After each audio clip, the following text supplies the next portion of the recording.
Hi everyone. I wanted to talk to you a little bit today about prepping your paper to paint. When I first began in watercolors, I was always so excited just to get the paint on the paper. Then I would find I liked it and I wanted to mat it and frame it. But watercolor paper is often not the exact size of the over-the-counter frames you find at the stores. So I wound up having to custom mat and frame the first two paintings I did that I really loved. I got a little wiser and I realized that I could buy already made frames at Hobby Lobby, often on sale, and I loved the frames just as much, if not more, than the ones that I had to have custom made. So I began to plan a little bit more. I love to mat my paintings, but that reduces the size even further and makes another calculation necessary when painting. I often found I had way too much painting under the mat, and to get the proper size, it didn't look right in the frame. So I did my calculations and tried to keep my paintings within that area. But sometimes my painting was too small for the mat surface. So what I did was I found for most of the papers I use the perfect mat size, the perfect frame size. Then I kept mats just on hand, and I will show you how I calculate and how I prep for painting. Hi everyone, I am back with that promised video of prepping my paper and deciding how much area on each sheet that I need. I have discovered a really quick way for me and I wanted to share it. I have a previous video that I showed you how I prepped to paint overall, and now I'm going to show you how I prep paper to paint. I have here a stack of 3 different types of paper. These are my 5x7 hot press little cards. I use the hot press and the cold press depending on what I'm using. I have a Arches 7.9 by 7.9 inch paper, which is critical. I didn't realize in the beginning. I'm just thinking, oh, it's 8 by 8, and I got a mat one time and it did not fit. So pay attention to that. Plus this that I'm getting ready to show you will help mightily. This is a 9 by 12, and in the normal world we're used to 8.5 by 11. So that was one challenge for me, getting used to the various paper sizes. And a block is glued together. Right here you'll see it's glued on all the sides except they leave a section. And this is not just Arches. If you get a block from any manufacturer, they're going to leave an open space where you can pull the paper off. So I'm just going to fold those back. Now let's start with the 5x7 card. If you are going to do let's say you're going to do a greeting card. This is a little mat frame. I bought it over the counter at Hobby Lobby. It was minimal on sale, and I can use it for actually framing. But one thing I like is to keep a mat of all the different sizes, just one. And then I can lay it here. I can either just do a little corner,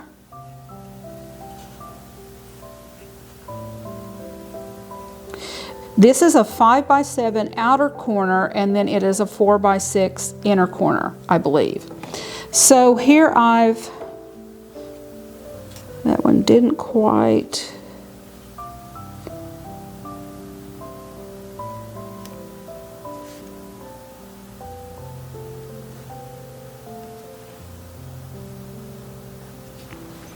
Do a little pencil. Now, when I tape this down, because this is a loose sheet and I am going to tape it down here, Anywhere between the line and the edge, I want to tape it. Generally, because you do want a little extra to go underneath the mat. So generally what I'll do is I'll run that tape just barely on the outside of that pencil mark.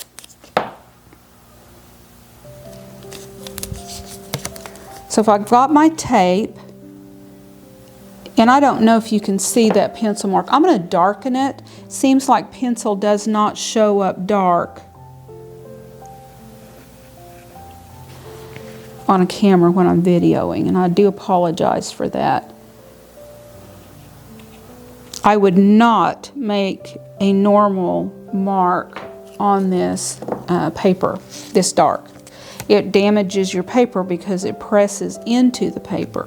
Okay, so I've got my mark, and now I still want to tape my paper down. So I'm going to take another piece of paper, come over the edge. Now I've got a little extra room to go outside the line, but it's not so much. I know it'll fit in the size I want to use for the greeting card. And the reason I say for the greeting card is because if you buy a 5x7 greeting card, then, and you paint a 5x7 picture, it will cover the entire front of the card, which may be what you want to do, and that's fine. But I buy colored cards, and I like the colored edge to show around the outside underneath of the painting. Also, I used to get cardstock in various colors and cut it slightly bigger than the painting, and I had 3 levels. So I had the painting, the colored cardstock, and then I had the card, and that was very pretty too. But I just wanted to save a step and found some colored cards on Amazon actually, and if you would like to know, have the link for that, I can do that. So now I know that anywhere I paint within that tape, and I've used way too much tape here. If you use the blue painter's tape, you wouldn't have to put 2 layers down. And then just burnish down your paint edges. Also, at this point, I'm going to erase those pencils. Now see, it's going to be a little bit of a challenge to completely eradicate that dark line. That's one reason I don't like putting such a dark line in. But I wanted to for camera's sake. But it looks like it's going away pretty good. And that far to the edge, I don't think it would matter if it was a faint line showing through. This is a very good eraser for this type of thing. If I just wanted to lighten the line slightly, then I would probably use my, I definitely would use my kneaded eraser. Okay, so I'm ready to paint. I like these little clipboards. You can get these very inexpensively in any color that you could dream of. They're mobile. I see some people tape it to their desk, which is fine, or various other things. One thing about painting with these is that I can have several of these taped up and ready to go, and if I've painted and my paint is wet, I can set it aside, pull in another one, and just keep painting and have several things going at a time. So that is that method. Here I have an Arches 7.9 by 7.9 paper, which will fit, as you've seen, in the 8 by 8 frame. That was something that confused me in the beginning. If this is an 8 by 8 interior mat and that's 7.9, it still fit. So keep in mind that those measurements will tell you that this is the size of paper that will fit. even though that may not be the exact size. This is an option for the 8x8 paper. This is a 8x10 mat with a 5x7 interior, and you can lay that on there and make your lines. Now, one cool thing about doing a 5x7 on an 8x8 is you can move this paper over here to the side,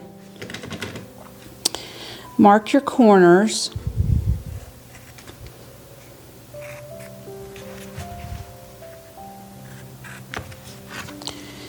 then you have room for a couple of bookmark paintings, one larger bookmark painting,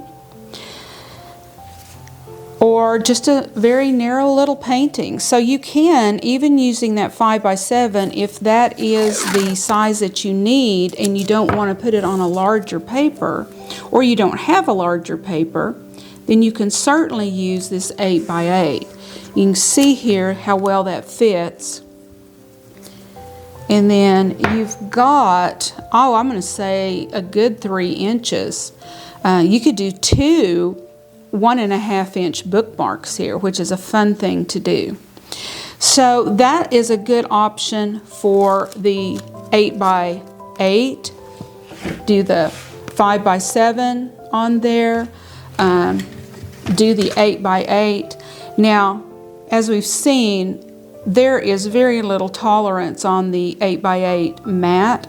So in my opinion, you don't even need to tape that because it's going to leave you just enough overflow to go under the mat without losing any of your composition. Now, this is the 9x12, and I've got a mat for it as well.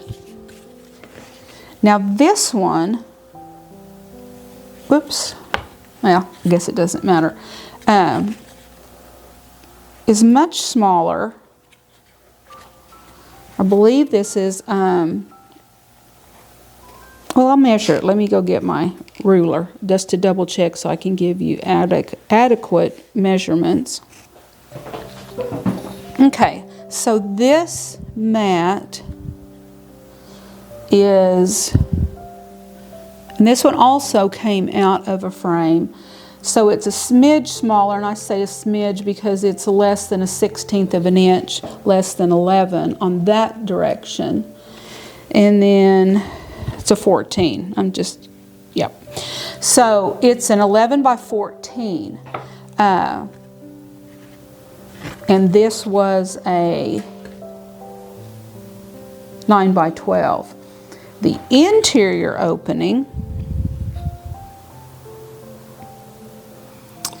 is 7 1/8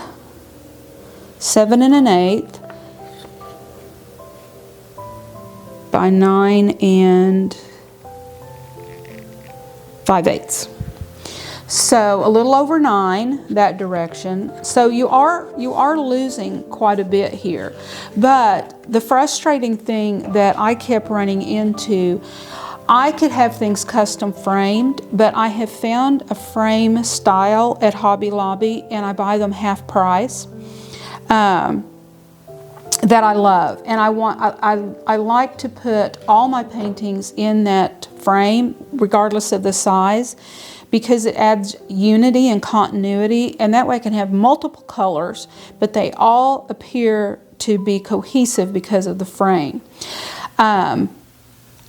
If you get into custom framing, it's so much more expensive. So these mats that I have are pretty universal to the frames they have, and they do have multiple sizes. They will cut a frame for you, or a mat for you, and actually often it's more expensive than the picture frame. And if the picture frames are not half price and you're wanting to buy a mat and a frame, they'll go ahead and give you the frame at half price, which I think is just an amazing thing. So I can go in anytime, have a mat cut, buy my frame, and they'll frame it for you right then and there. But again, yeah, I'm losing some painting paper here. But I've painted too many pictures, gone in to map them, and realized I'm cutting off something integral, or it just, the composition is out of whack because, you know, maybe I had a flower come up here and some of the prettiest parts of it was right in here, and it puts the composition off. So that's how I prep my paper for painting.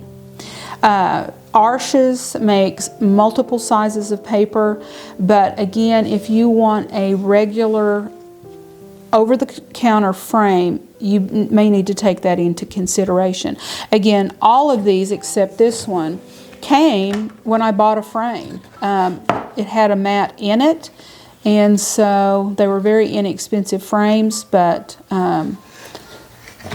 they worked. Now, one thing you'll notice, and let me get my ruler back out, and I do this often too. If you'll notice, this area here is 1 5/8, the width of this, but the width of the bottom is 2 1/8, and that's fine. It doesn't always have to be the same width all the way around.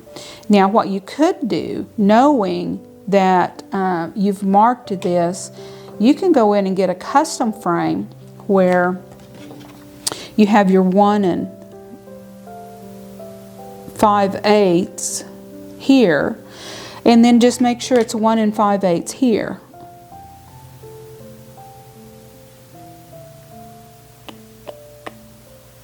Right there. So then it would actually come here. And then you would have a mat. And you can buy your mat before you even paint your painting. Then you would have a little bit more room to paint. But this is just using this particular mat. So, and if you do that ahead of time, then you can just lay your mat on there. And another thing, if you've got a very large area, you can come along and you can lay out to paint 2 paintings. So you could put a strip of tape down the center.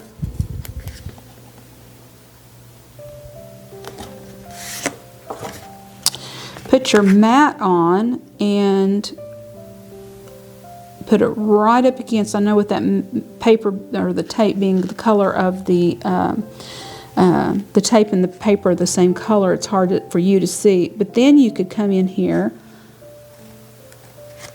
mark this, and then you've got that one. Then come over here to the other side of the tape.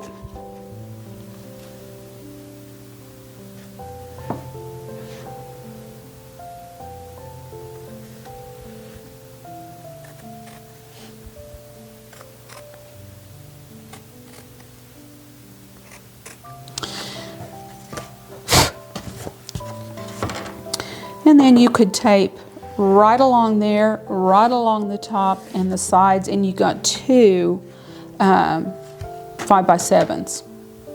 So there's a variety of ways to do it, but I have just found that I love keeping mats around as a little template to prep me to paint. And I do use, I bought a ton of this artist tape, and I'm relatively happy with it, but sometimes it doesn't perform quite as good as I hope it would. But you can get a pack of like 4 rolls or whatever from Amazon, or you can buy it at any artist supply. I never got washi tape to work well for me, and I think that's probably because I use too much water sometimes, or I use a lot of water. I don't use too much. Also, you can use blue painter's tape, which works great too. I happen to have this since I bought it and use it. So anyway, that's how I prep my paper to paint, and I hope you enjoyed this video. If you have any ideas for me, I'm always willing to learn and to find out new and innovative ways to do things. So please let me know in the comments what you guys do to prep your paper to paint, and I'll see you in the next one. Keep painting.